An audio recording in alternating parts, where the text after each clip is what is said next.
Coming up on this week's episode of Insight Weekly, we're discussing the long-term implications of COVID-19. As countries begin to lift their lockdown restrictions, we're discussing what might happen when they do, as well as what to expect from the countries that are actually extending the lockdown. Keep watching to find out more.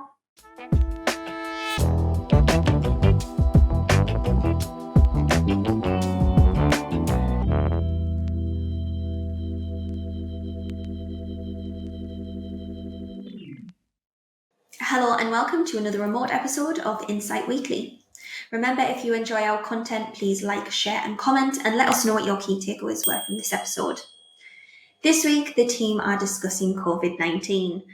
In some countries across the globe, we've seen lockdown restrictions being lifted, and in others, we've seen them being extended. So we discuss the wider impacts of these changes and as well analyse other trends and patterns that we've seen across each region. So team, what have we seen this week?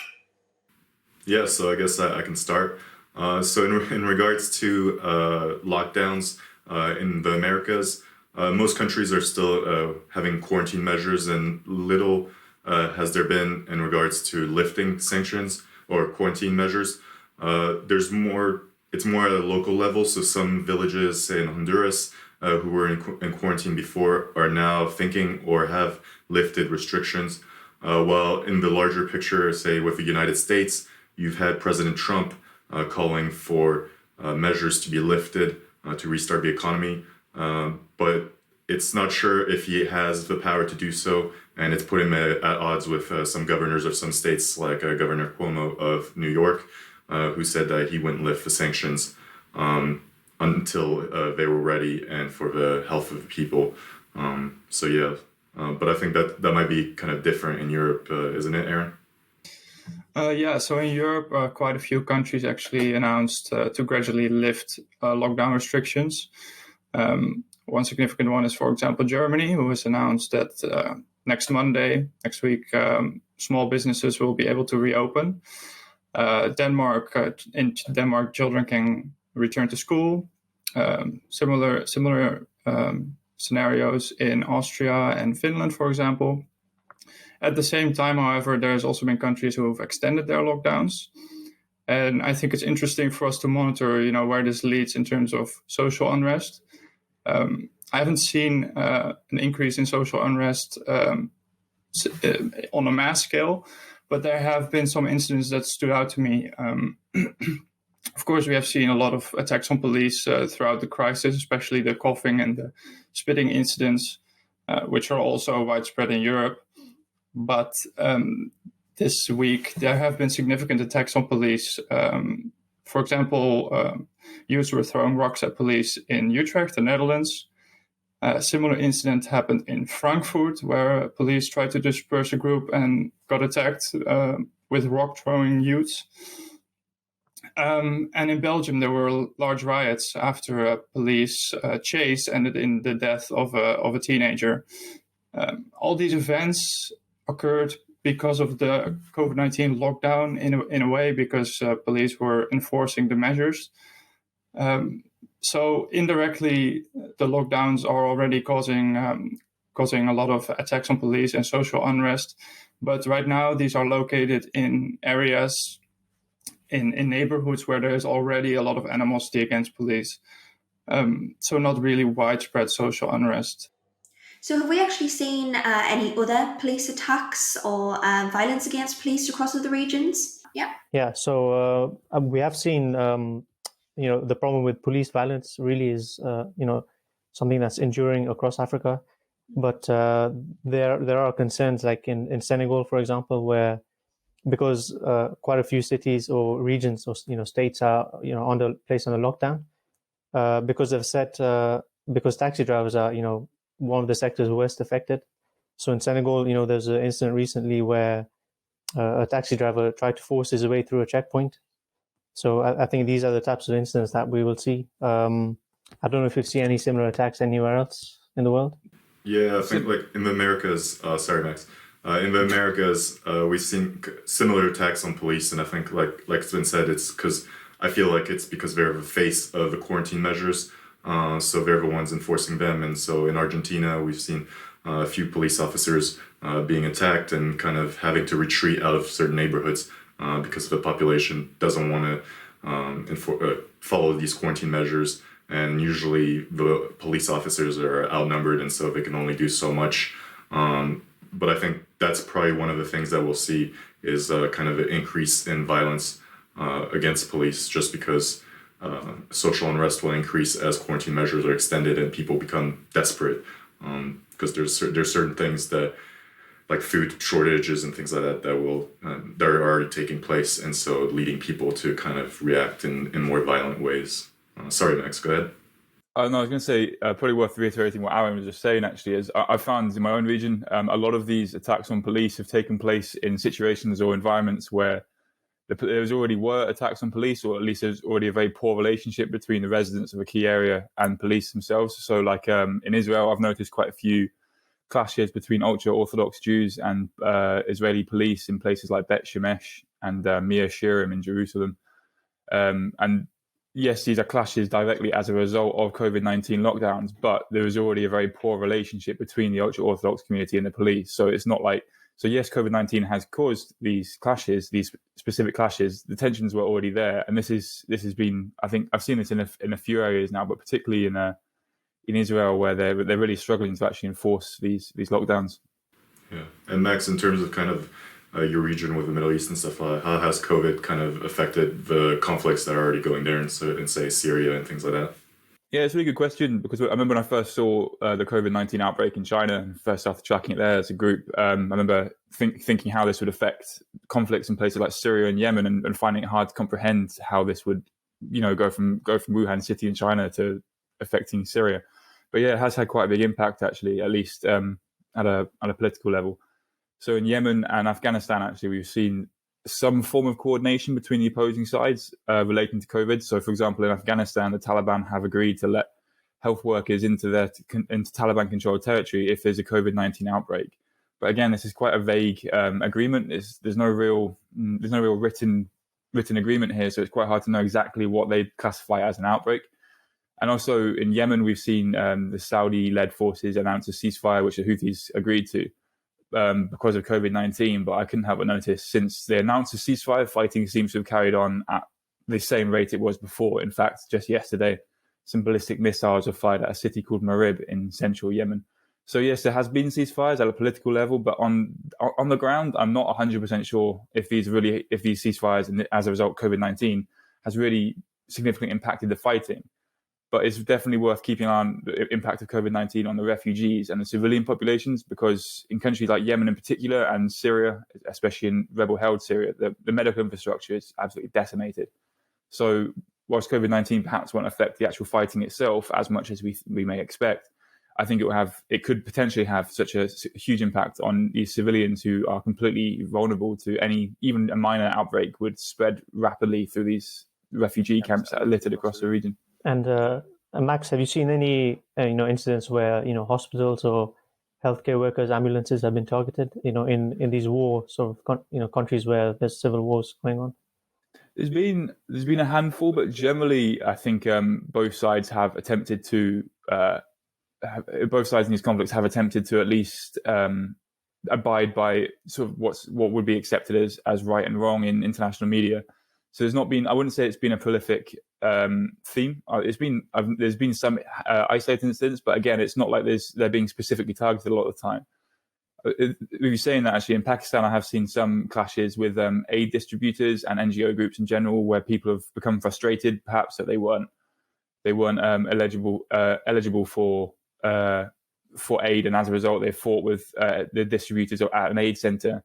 And we've seen a few incidents such as that. But again, these aren't prolific. We're interested to hear about your own region, though, if there's anything actually more thematic about it. There's a case in Nairobi, in one of the slums, the Kibera slums, where I think there was a stampede during a aid distribution, activity there. I mean, I don't know if anyone else has seen any similar incidents. I don't know, in Europe, has there been any unrest? Yeah, in Europe, there haven't been significant attacks on healthcare workers, but I think the larger problem in Europe has been that healthcare workers have not been able to return home, or they have been threatened by their neighbors when they did, because they're afraid that they might carry the infection home.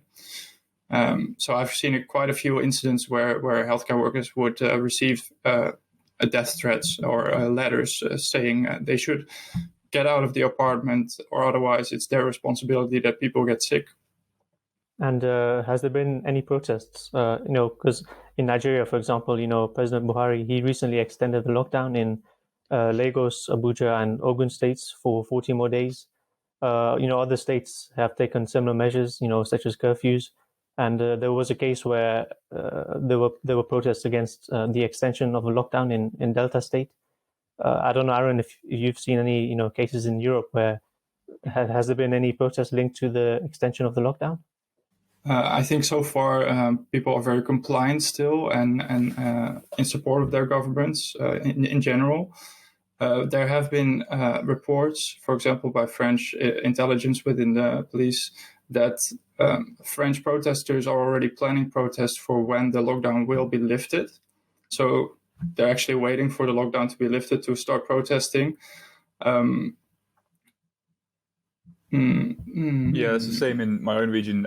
It's because this COVID-19 outbreak took place, especially in the Middle East, at a time when there was a serious anti-government protest going on across the region. So Iraq, in particular, was seeing daily protests, and I've noticed on social media and places like Twitter, Facebook, and even Telegram, they've been planning protests that are going to start as soon as the lockdowns are over, which does make me think: are authorities going to extend the lockdown in order to try and prevent these protests? And essentially use this lockdown as a political tool, because the Iraqi government was really struggling to deal with these protests. So it's a potential theme that we could see is, are these lockdowns going to get extended for essentially domestic political reasons rather than medical reasons? Yeah, I think that's definitely a worry. And I think in terms of protests in the Americas, I've seen an increase in protests during this COVID-19 pandemic. And I think for a variety of reasons. So we've had nurses protest because of a lack of PPE at hospitals in Mexico, in the US, even in countries in South America. Then we've had kind of a protest because people feel the government didn't do enough or their response isn't adequate. But then in the opposite direction, you also have protests by people think that the measures taken are overreach by the government. So we've seen those in the US.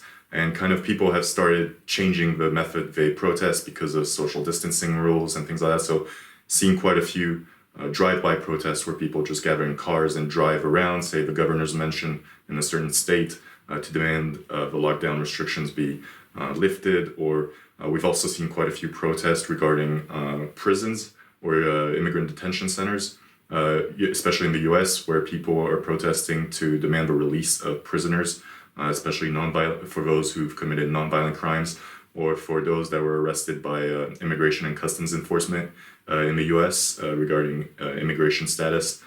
So just asking the release so that there's less population in prisons, because if an outbreak does break out in prisons, then it'll spread very quickly, and people don't want that to happen. But the protests are just varied, and I think right now seeing quite a few as well in Bogota, Medellin, in Colombia, and then in Honduras regarding food shortages. And I think those are the types of protests that are more likely to turn violent because the lack of food it will make the populations more desperate. And so I think that's one thing to keep an eye on. Has anyone seen kind of anything like that in terms of food shortages within their region, which could potentially impact the disruptions? So in Africa, we have seen, because a lot of African countries have closed their borders, this has led to an increase in food prices. So, while Africa is slightly behind in this outbreak, I think that is something that we could see, food shortages and then riots, linked to that. In Africa, because I know before kind of COVID, there was kind of a locust issue going on across the continent. Has that kind of compounded the effects of food shortages during this lockdown? I think it will in the coming months. I think there's a second outbreak, which is supposed to be worse than the first outbreak of the locust invasion. Mm-hmm. So East Africa is definitely going to be heavily affected by that. Yeah, absolutely. I think we will see protests linked to food shortages. So something I've noticed in my own region, actually, on a bit of a separate subject now, is human trafficking related to, or not so much trafficking, but illegal transportation of people relating to COVID-19. So particularly in Central Asia, there's been a lot of people transporting people in the back of trucks or vehicles outside of cities that have been in lockdown to cities that currently aren't in lockdown. But one thing I've noticed within Central Asia, so especially in Kazakhstan, is a lot of this isn't really part of criminal enterprises. It's more just opportunistic people. So maybe a delivery driver with a van who's been given a pass to drive around during quarantine, he's decided to make a bit of extra money and take 4 people with him in the back of the van. He's been caught at a checkpoint. I've seen quite a lot of that, and I guess there's nothing stopping this from becoming a more mainstream criminal activity. But I was wondering if perhaps in the Americas, if there's been any sort of more standardization by criminal groups of this. I guess you could call it trafficking of people out of checkpoints. I haven't really noticed it so much, and I think like we've had, in regards to kind of immigration, we've had, I think, 2 protests at least that I've reported on regarding migrants from Central America that were at detention centers in Mexico and kind of rioting because they wanted to be deported back to their own countries because they were afraid of COVID-19 spreading within those detention centers in Mexico or within Mexico itself, and so they wanted to be deported back to, say, Honduras or Guatemala. I did notice at least one incident in Mexico where, people were using a town was in quarantine and people were using smugglers to kind of get through in other ways and avoid the health checkpoints set up outside of the city. So I think it's probably something that is occurring more often. I just haven't yet seen it, but it is something to keep an eye on, especially as I'm sure there's probably with the border between the U.S. and Mexico having some restrictions now because of COVID-19, and so there's a bit less freedom of movement if it's not for commercial purposes. I think there's probably opportunities for the cartels there to take and increase and find new ways to smuggle people across the border. But it'll be something to see in the coming weeks. Yeah, there have been cases, just as you said, Max, about lorry drivers, smuggling people out of areas in lockdown. There have been cases in West Africa and in DRC. I was going to mention that this is definitely a trend that I've been spotting in the last few weeks. Yeah. At the moment, I haven't seen anything saying that this is major criminal gangs, but it also seems like the cases that we're seeing are often the ones that are getting caught. So I can only assume that at some point criminal groups in these local level, district level criminal groups are going to start cashing in on this if they haven't already, and start making some serious money out of it. But then again, with a lot of these lockdowns starting to come to an end now, there's an element of if they haven't started already, have they maybe missed the boat on it a little bit? Again, it's hard to tell because it depends how long these countries are going to hold their lockdowns in place for. So has anyone seen any long-term measures that any countries are taking? So, in Africa, a few cities have been introducing the mandatory wearing of face masks. Has anyone seen any of this?